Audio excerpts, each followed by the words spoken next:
Сәлеметсіздер. В казахском языке именно существительные множественного числа отвечают на вопросы кімдер, нелер. Знакомая нам модель предложения из прошлого урока «мынау кім?» «Кто это?» немножко усложняется по структуре, то есть добавляется окончание множественного числа. Например, «мыналар кімдер?» «Булар қонақтар» – это гости. «Аналар нелер?» «Олар ағаштар» – это деревья.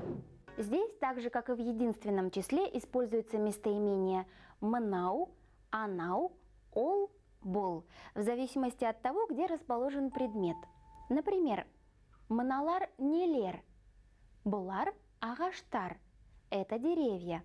Эта модель предложения используется тогда, когда предмет находится под рукой или рядом. Если же предмет находится на расстоянии или далеко, то мы ставим вопрос «аналар кімдер?»